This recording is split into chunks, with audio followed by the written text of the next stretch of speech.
Grab that window seat, reserve your spot with our seat selector. Visit lner.co.uk/reserve seat.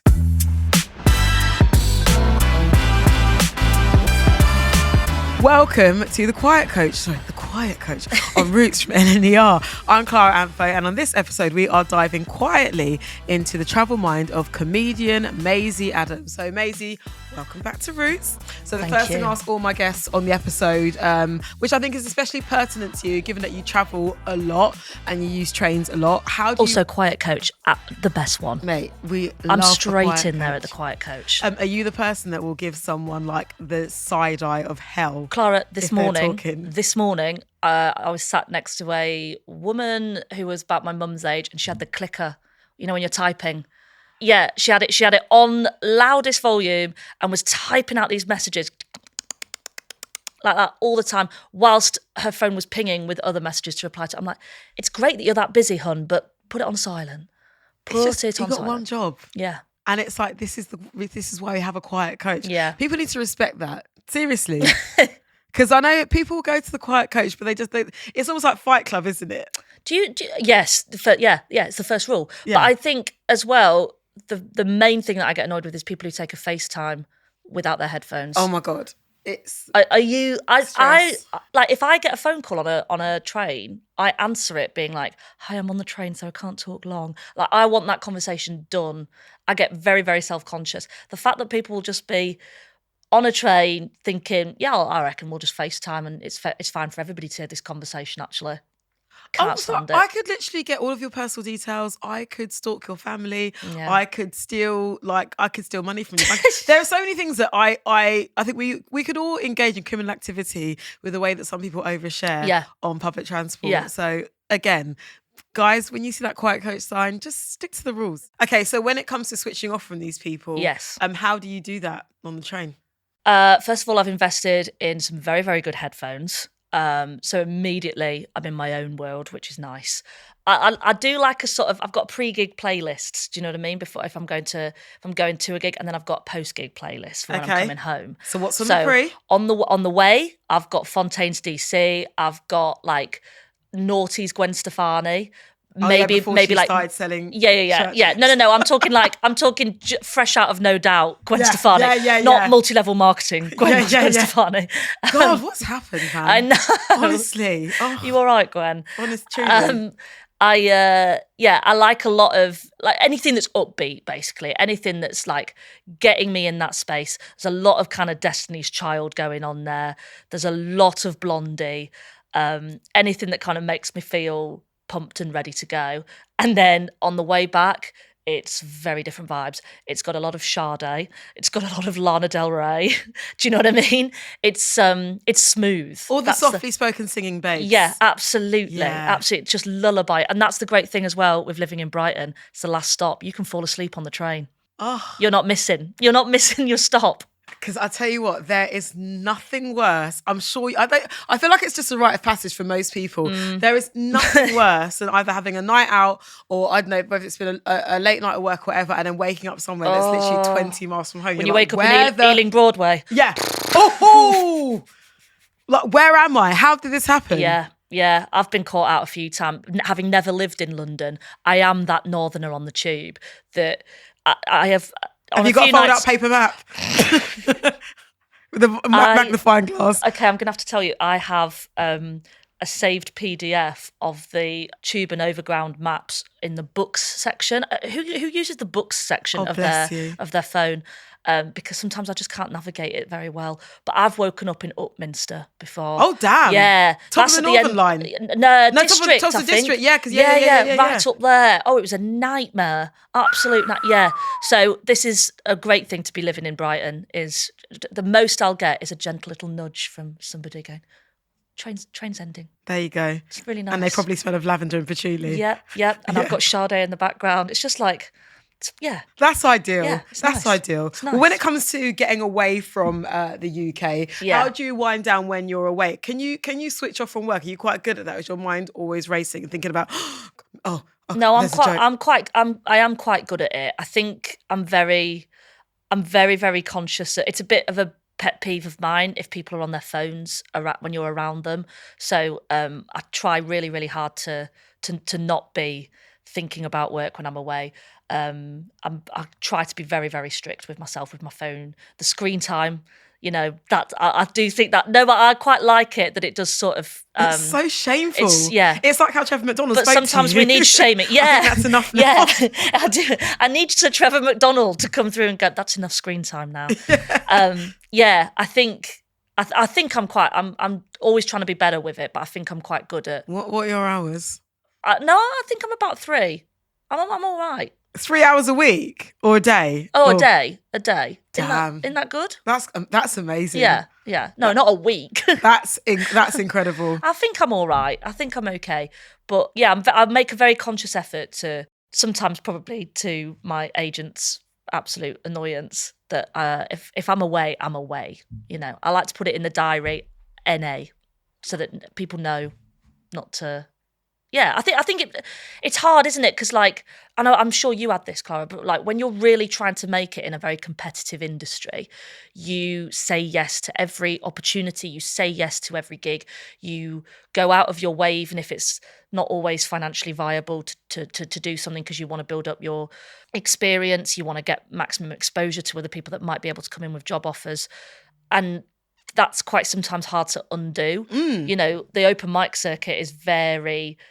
it's giving Hunger Games. Yeah, absolutely. It's elbows out, and now I feel like I'm at a point where I don't have to say yes to everything, but that takes almost like a conscious undoing a lot of the time. But I think I'm okay at it. I think so. No, you really have got to let yourself live. But I agree with you. It's tricky because when you are first starting out, obviously you've worked hard. You are continuing to work hard to a place where you are now in a position where you can be like, actually, do you know what? I don't fancy doing that. Yeah. But the work it takes to do that, it's intense, man.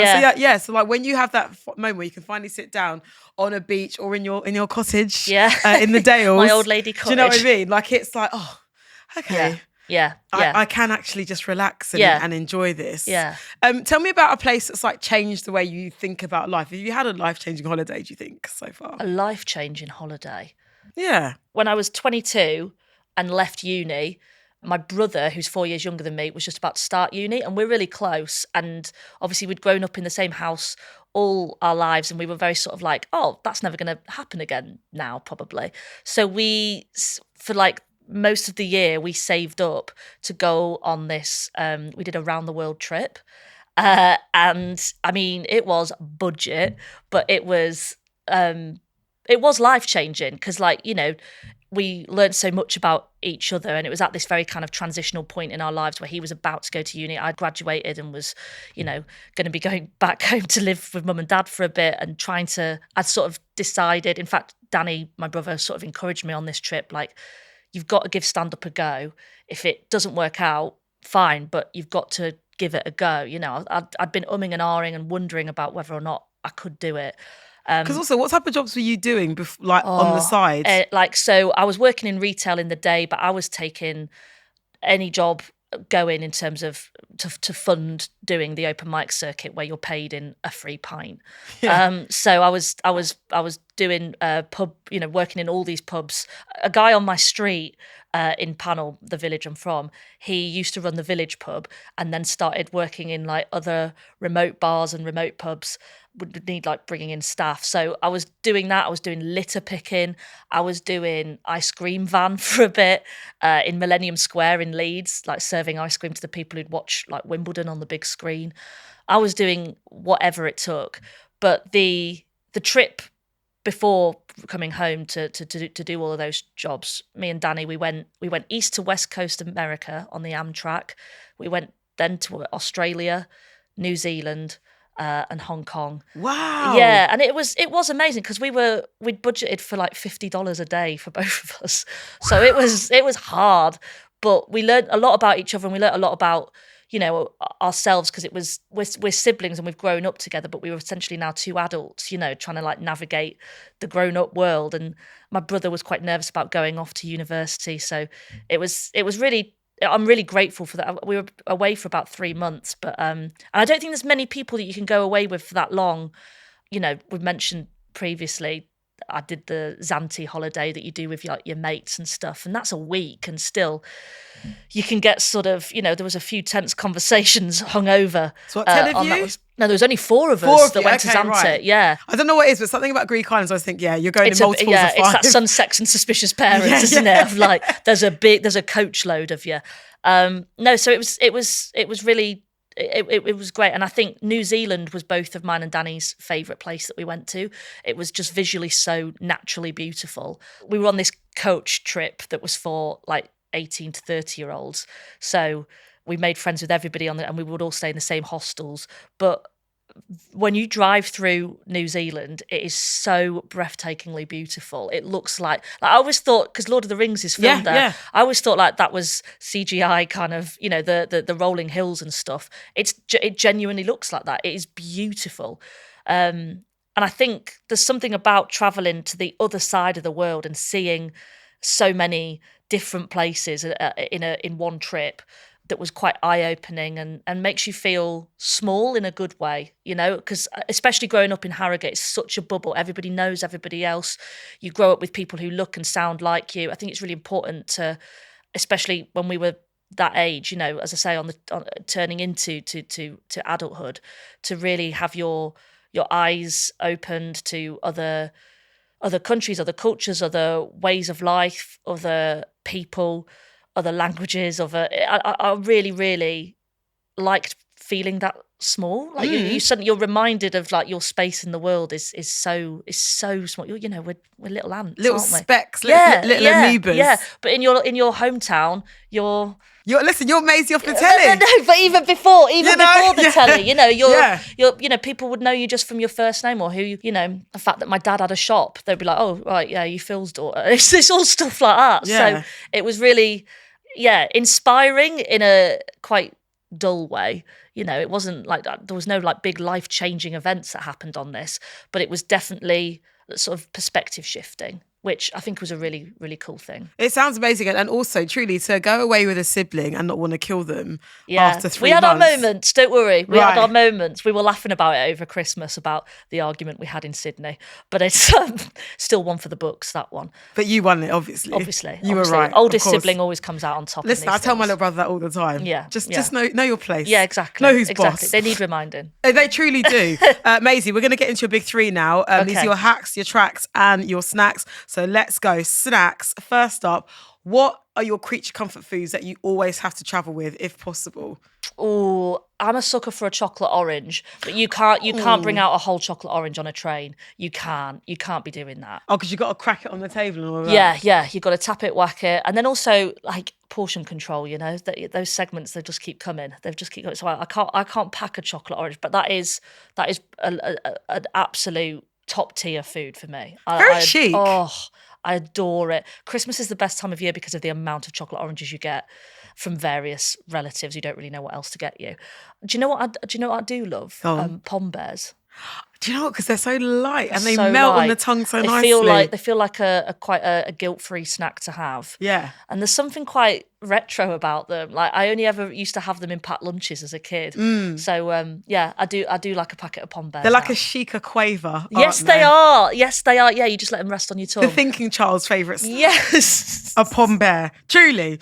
So on your rider, what do you have to have? Because obviously, things have upgraded from being paid in pints. She's commanding she's commanding a green room. I'm sure, like nicely decorated. This is it though. Now, like I hate it when people go, "What's like? Can we just have your rider ahead of the gigs?" And you're like, "My rider? I don't."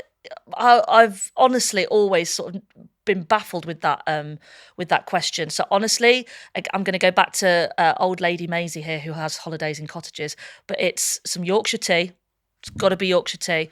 I noticed that you've got the Harrogate Spa water, by the way, Clara. Thank is you your for this. This is your people's This is my roots. Yeah, because do you know what? Because when I obviously delight to have you on the show, when I knew you were coming on the show and confirmed whatever, I was like, oh yeah, Maisie's from Harrogate. I was like, okay, but why do I know Harrogate? Why It's the water. And it's the flipping water. It's the water. Yeah. We're big rivals with Buxton for that reason. Gotcha. So where's because Buxton is Buxton's like Derbyshire. right? Yeah, I see the water wars. Yeah. But their water's not as good. I mean, it does taste very. It is. I mean, It's tasty. It tastes so great. tasty. It does, but you so can't- flavourful. You can tell the difference in like clarity of water, at least. It's like I don't know about it doesn't taste grainy. It tastes nice. It tastes fresh. I mean, yeah. I mean, I like that you always get. It is a green room staple, though. Everyone loves a bit of Harrogate spa water. Yeah. And then but a little bit of me always goes, have they done that because they know I'm from there? I bet they have. I don't think so. I think No, stick to that. They've done it because you're from Harrogate. Yorkshire tea and Harrogate spa Exactly. water. So that's all you want. I like to support local. Exactly. She's still Maisie. Those lovely little independents. Exactly. Owned by a giant. It doesn't matter. It's fine. It's got the name on it. Okay, tracks.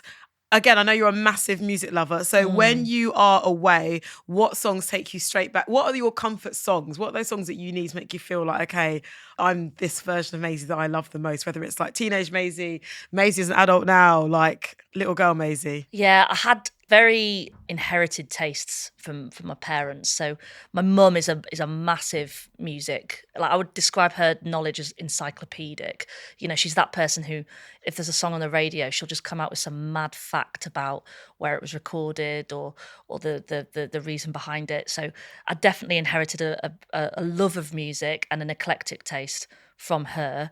I think the Rolling Stones is always a go-to. It was my first gig. My parents took me to see them. I was like, yeah, it's quite a big one, isn't it? It's quite a big starter. Set the bar high. I can remember a lot of Rolling Stones being played as a kid. Again, a lot of Blondie.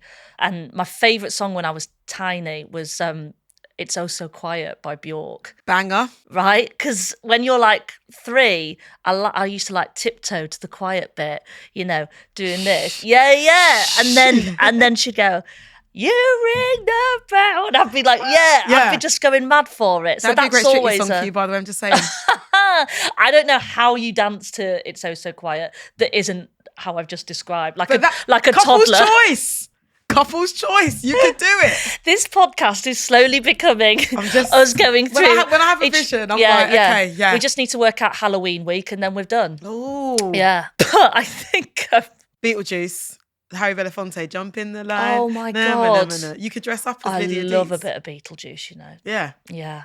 Did I get her name wrong? No, it is Lydia. I think... Lydia's a daughter and then the mum. No, the mum's Lydia. No, wait. No, she's Lydia. Just put me in the stripes. Just put me in the stripes. Also that. That would be very fab. Yeah. Okay, cool. Yeah. So Rolling Stones, Blondie. Yeah, that was definitely like what I was growing up around was sort of there. There was a lot of like The Cure, a lot of The Fall.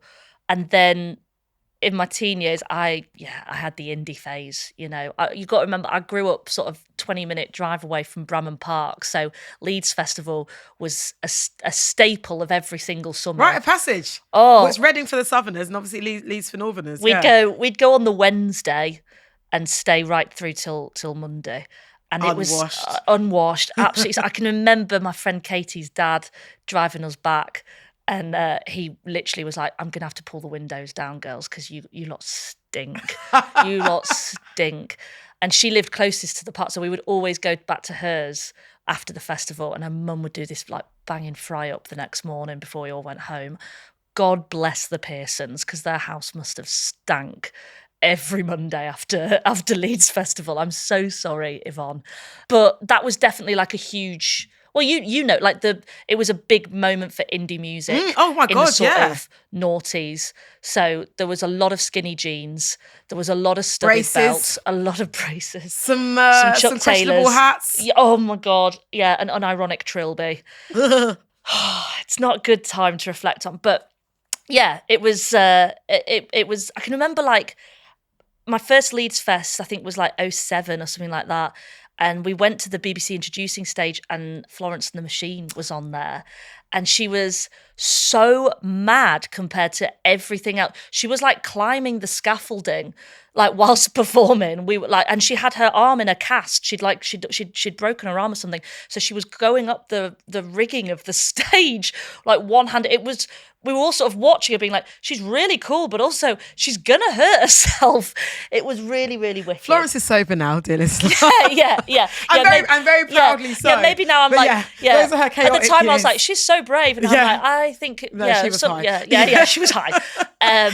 But there was so, I'm really grateful to have grown up around Leeds Fest and that be such a huge part of my teenage years, because I do think it was it accounts for a lot of my music taste and both introducing me to new acts, but also like really solidifying your love of indie music. Like the long-haired Arctic Monkeys era, I can remember going to see them then when Alex Turner looked like he hadn't washed in 2 weeks. Do you know what I mean? This is you had him in the Chung years. Yeah, the Alexa Chung years. Exactly. The It couple. Honestly, yeah, there was a lot of like, do you remember like all those bands sort of like that Pigeon Detectives.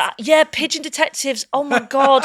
Like Two Door Cinema Club, Still going. the Hoosiers, a lot of men with really big hair. Yeah. Like a nest. Yeah. You know, like so much hairspray in that in the hair. Kooks, Mystery Jets. Kooks. I never liked I liked the Kooks' sound, but I had a real beef with the guy from the Kooks because Luke. Yeah, he used to slag off Amy Winehouse in a lot of interviews. And it's like, and yeah, I did, because I think they went to Brit School together. they went Sylvia Young. Sylvia Young. Yeah. And I always remember he was very snobby about her, and I was like, well, whose music has stood the test of time? Exactly. I still am a huge Amy Winehouse fan. 10-10. Honestly, like her, yeah. How do you feel about posthumous albums? Do you know what? That's a great question. Obviously, you know, she wasn't very well, and what happened, which is terrible. But I think it's about who's looking after the estate. Once they're gone. And it's tricky because it's sort of like, it'd be like if someone published a book of like your unfinished jokes or whatever. That's how I feel about it. Like how do you know? Or some of your work in progress, and you'd be like, oh no, but that wasn't quite ready. And like, and they're famously perfectionists, these artists, right? So it's like, okay, she might have done those little recordings, but I don't know, like, because there's But I did love her posthumous album, the Lioness one. I know there's some songs on there that I really really love, but I don't know if it sits with me well that I love them, because I don't know. Mac Miller's got one coming out, hasn't he? That he incredible but I still don't know. I don't know how I feel about. And as you say, tricky. It's to do with the estate and it's all about the estate. It's all about who's still here and representing them, like, honestly and truthfully. And it's tricky, but yeah, I think it goes back to who, like, so you see what people are doing, like, see what the like Angie Ridgely and Pepsi Shade are doing around like Wham and Last Christmas, what they did last year. You know that is done with absolute love. Yes. And it's not a monetary thing, and it's not a greedy thing. Totally. It's like, this was our best friend when we were teenagers, and we're celebrating like his legacy. That's such a good example. Where it's done well. It's been done really elegantly, and it doesn't feel like greasy and stuff. And even like the people who look after Prince's estate, it's sort of like it needs to not feel exploitative. Exactly. To summarise, conscious music lovers out here. But I think Frank is an album that takes me back to like my university. That's definitely, so I would say, like, it's Bjork at the start, it's indie music in my teenage years. Frank I listened to on repeat through uni. And then at the moment now, I am just obsessed with Fontaine's DC. I just adore them. Who'd have thought it? A mullet and a neon green tracksuit would do things. It's because it's but his it energy. Does. It's the energy. Yeah, it's just, but baby. I was at a party with my mates this weekend, and my friend Liv was saying that, like, she gets the ick because she hears her boyfriend in the shower singing Fontaine's DC, but he really goes ham on the Irish accent. Is he actually Irish? No. Oh, no. Wow. So he's apparently in the shower just being like, I love you. And you're like, James, no. Where's he from? Essex. Oh, God. Baby, know your lane. No shades. Stay in your lane. Podcast versus music, because you've got your own podcast, which you host with the wonderful Susie Ruffle. Yeah. Susie, sometimes with her surname, I choose. Sometimes I go Ruffel, sometimes I go Ruffle. Oh my God, that's very Hyacinth Bouquet, isn't it? Susie Ruffel. No, it's Ruffle. Ruffle. So you and Ruffle do that together. At this point in your life, podcast versus music, who's got your heart more? Who's got my heart more? Like, don't get me wrong, I love doing a podcast. Also, Big Kick Energy is the name. Thank you. That's very kind. But music always wins for me. It's that thing of, like, whatever your day is, whatever your mood is, there's music for it. I don't know if you can say that about podcasts, you know what I mean? If sometimes you just are in a ranty mood, or if you're in a solemn mood, the last thing I want to do is hear somebody else talk. I want to hear some songs that are going to make me feel. I hear that. Do you know what I mean? Because, it's one thing to hear someone and be like, okay, that's an interesting opinion, and get into a whole rabbit hole of Yeah. other people's conversations, but like a song can just like transport you away, and that's what you need Yeah, sometimes. I think as well, and you'll have this, I'm sure, because we both have jobs that are us talking and talking to people, and hearing them talk back to us. Sometimes I don't want conversation.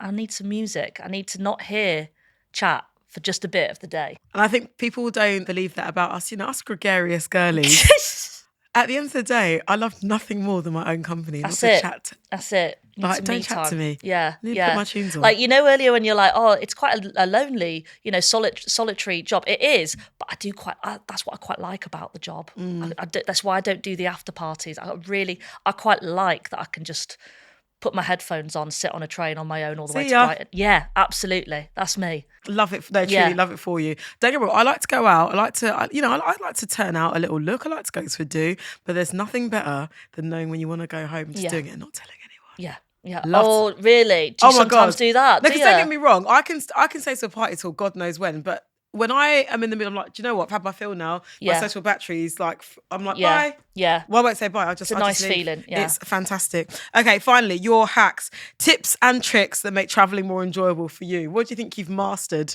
Portable charger, first of all, it's got to be done. Portable charger is a must-have. Headphones, must-have to avoid conversation. Notepad to make sure you've got all of your jokes ready to be written down. Not falling asleep, that's a great one. And have the PDF of the London Overground and Tube. Finally, I'm going to ask you this. What have you learned about yourself as a traveller? Oh, that's a good and a deep question, Clara. Existential. What have I learnt about myself? I've learned that, like, genuinely, I don't know if this is deep, this might be too deep an answer, but that independence is a strength and a weakness. Like, I love the independence of this job and the independence to travel and not having to constantly be on with a group of other people. Like, I sometimes, especially if I'm on the trains, you sometimes see like colleagues traveling together, or like they're doing like an away day or something, and I'm like, I could not do that. But at the same time, because it's routine, because you do it all the time, I do sometimes have to remind myself to, like, you know, take some time out and go and have a weekend with, like I did this weekend with my mates, and like make time for socialising with your mates, make time for people, because it's a mixture of, like, when you've travelled so much on your own, it becomes the norm, and sometimes you need to just unclick a couple of weekends sometimes, you know? Wise words. Yeah. No, truly. Maisie, thank you so very much for joining us in The Quiet Coach. And feel free to take any snacks you like on your way out. Oh my God. I mean, don't tell me that. I will raid it. No, seriously, knock yourself out. Thank you so much for joining me on The Quiet Coach with LNER. If you want to see Maisie on the second leg of her incredible appraisal tour, head over to ticketmaster.co.uk for tickets. She's still got big shows coming up in Aberdeen, Peterborough, Dundee and London. And if you like what you heard today, why not rate and review my podcast Roots wherever you get your podcasts, and make sure you follow us.